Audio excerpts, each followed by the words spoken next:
Assalamualaikum warahmatullahi wabarakatuh. Kembali lagi kawan di Legenda Catur Dunia. Admin kecolongan kawan. Mohon maaf admin kecolongan. Kecolongan apa bang? Di turnamen Battle Post ronde seri ke-8 ada satu akun pemenang yang terindikasi melakukan kecurangan. Yang sekarang akun itu sudah ditutup oleh chess.com. Daniel Casarin. Saat itu sempat kita curigai ya, akun ini dimana start dengan elo 1100-an mampu bersaing dengan elo tinggi 1700.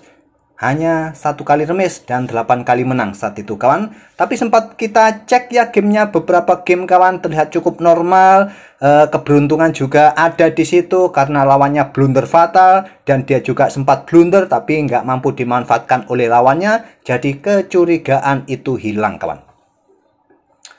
Dan dia sempat juga bermain di Battle Post ronde seri ke-9 3 hari yang lalu. Artinya akun ini di-ban oleh chess.com 2 hari ini.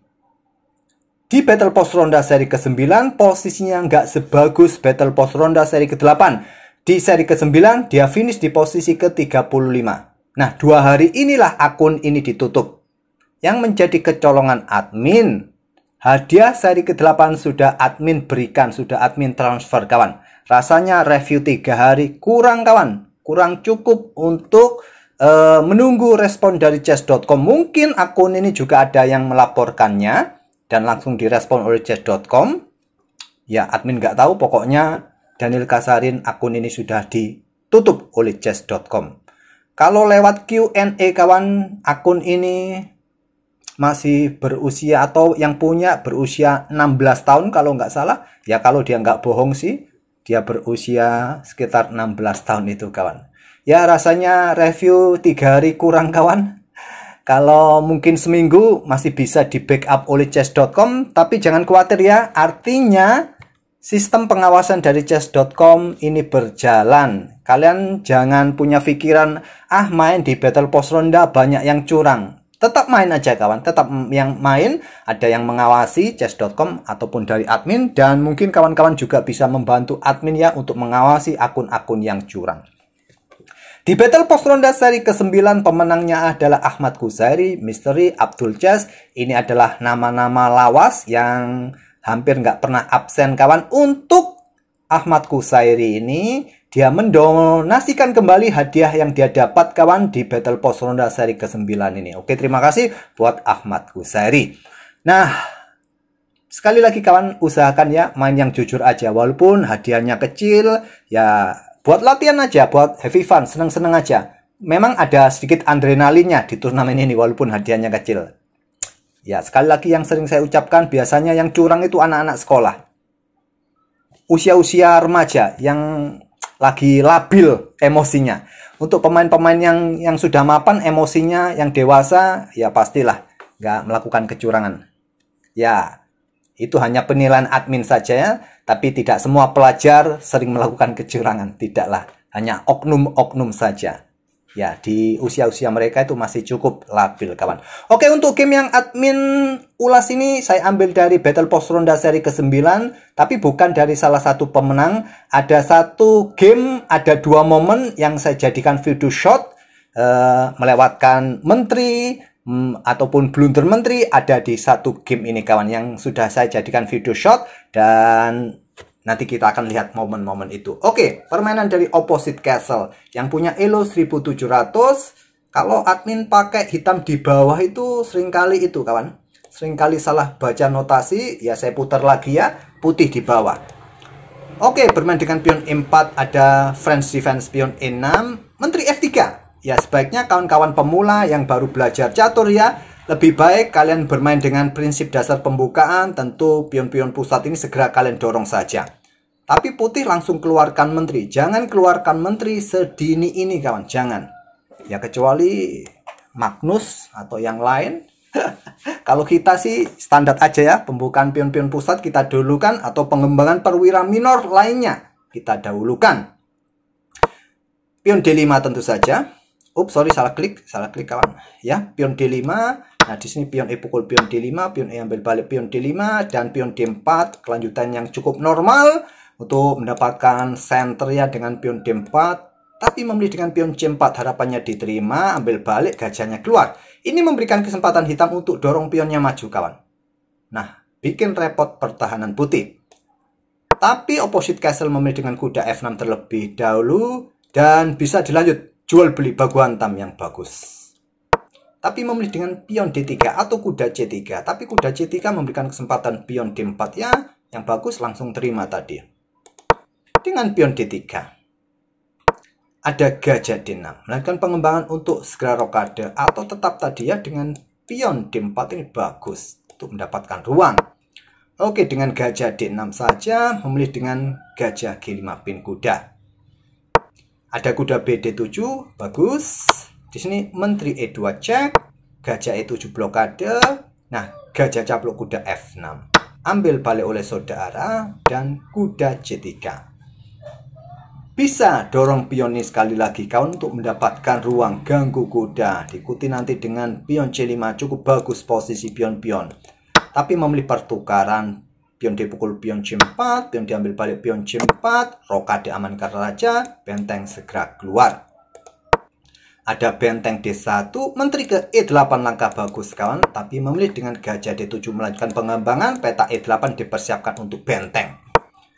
Kuda F3 terlihat cukup normal, cuma engine menyukai di sini. Di sini kawan, nanti gajah ini berkembang ke sini untuk sembari blokade lajur E, kuda ke F3. Tapi memilih dengan kuda F3 langsung, benteng E8 dan menteri baru ke C2. Nah, menteri C8 ataupun gajah B4 ini ya, cek, discover cek, bagus. Setelah gajah blokade, gajah caplok kuda. Memilih dengan menteri C8 saja. Kemudian gajah E2, ada gajah G4, kemudian rokade amankan raja. Posisi putih sudah aman sekarang kawan. Nah, gajah C5 diikuti dengan pion H3, gajah F5 serang menteri, gajah D3, cop, dan pion A6. Kontrol petak B5-nya. Ada benteng FE1 menantang pertukaran, ditolak ditahan dengan pion H6. Kuda ke-4 menantang pertukaran, kuda cop, ambil balik dengan benteng, masih menolak pertukaran, gajah D6 mundur dari opposite castle. Putih masih menahan diri juga untuk tidak melakukan pertukaran kawan. Harapannya nanti dengan pion A3, pion B4, pion C5 mengejar gajah. Kemudian pion B6. Benteng dobling di lajur E kawan dan menteri D7. Langkah bagus untuk pertahankan posisi. Di sini kita berada di posisi yang level kawan. Nah, di sini mungkin melakukan pertukaran, opsi yang kuat ya. Untuk mencoba mencari keseimbangan, tapi putih blunder dengan pion B4-nya. Ingin tetap melanjutkan rencana. Seperti yang tertangkap di video shot ya, di posisi ini, hitam bisa mendapatkan menteri kawan. Menteri gratis admin bilang saat itu. Yaitu live reaction, dan sempat juga kawan-kawan menertawakan live reaction admin ya. Gratisnya di mana min? Wong bentengmu juga dalam posisi terancam min. Ya seperti ini ya jadinya. Menteri caplok menteri putih D3, hitam kehilangan satu bentengnya, bukan dua benteng ya. Ya dua benteng tapi kalian juga kehilangan satu benteng. Bermodalkan menteri melawan kuda plus benteng, dengan posisi pion kalian juga terancam kalian di sini. Ya, kalau Magnus yang pegang putih, kalau kalian pegang hitam melawan Magnus pegang putih seperti ini, saya rasa kalian pun masih bisa menang melawan Magnus Carlsen kawan ya. Kecuali kalian ngantuk, kecuali kalian mabuk ya. Elo-elo 1600, 1700 masih bisa lah menghadapi Magnus Carlsen. Apalagi kontrol waktunya masih di angka 1 menitan ya. Oke, kita ke permainan aslinya. Tapi terlewatkan oleh hitam. Dia memilih pertukaran benteng. Ambil balik oleh menteri. Kemudian ada benteng F8. Menteri G4 atau kuda ke D4 yang juga bagus. Menteri G4 menantang pertukaran. Ditolak menteri A4. Kemudian kuda ke E5. Cop dulu, ambil balik. Baru ambil pion A3. Kemudian benteng E3 ancam menteri, menteri ambil pion B4, menteri F4 mengincar pion di sini siap didorong, tapi memilih pion A5, menteri ambil pion C7, meninggalkan pion di sini juga bisa langsung didorong mestinya kawan, tapi meninggalkan pion, ambil pion di sana, ambil pion di sana, ambil pion di sana. Kita berada di langkah ke-33 dengan materi yang sama, posisi pion juga dalam posisi simetris. Ya, terlihat permainan akan berakhir miss kawan. Tapi kedua pemain terus mencoba. Namanya battle post ronda ya. Kita dapati permainan yang ngeyel. Oke, mungkin aja ada yang blunder. Mungkin ya. Kita lihat saja. Masih dalam posisi yang bisa berakhir miss. Tapi keduanya masih mencoba kawan. Posisi menteri dalam posisi di diagonal telanjang ingin pin pion dan berharap di sini melakukan pertukaran. Seumpama diterima, apakah pion ini masih bisa lolos? Kemungkinan juga tidak, karena dengan jumlah pion yang sama, posisi raja juga masih dekat dengan pion masing-masing, bisa berakhir miss. Oke, dengan menteri B2 saja cek, raja ke H3, mungkin kalian dengar suara samar-samar mesin truk berderu kawan. Ya, ada tetangga yang lagi perbaiki mesin truk. Nah, di poin inilah kawan, bencana itu terjadi. Bencana itu terjadi. Ya mungkin melakukan skak sekali lagi ya, mengubur raja putih, langkah-langkah normal. Ini nggak normal kawan. Menteri C6 ya, 2 kali opposite castle, melakukan blunder-blunder fatal kawan. Tadi melewatkan kemenangan, nah ini malah membuat dia kalah. Ya, sayang sekali. Inilah momen yang kita tangkap juga. Saya buat video shot kawan.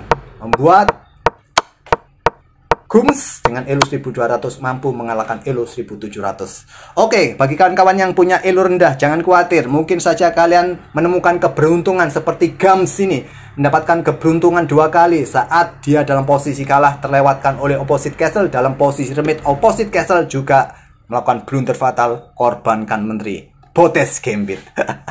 Oke, semoga bisa menghibur kawan. Sekali lagi ya, admin harapkan saat bermain di Battle Post Ronda, bermainlah jujur, santai saja, anggap saja hanya latihan, hadiahnya kan kecil, nggak usah terburu-buru mengejar uang 50.000 tapi mengorbankan kejujuran kalian. Oke, terima kasih. Kita akan bertemu di video-video berikutnya. Wassalamualaikum warahmatullahi wabarakatuh.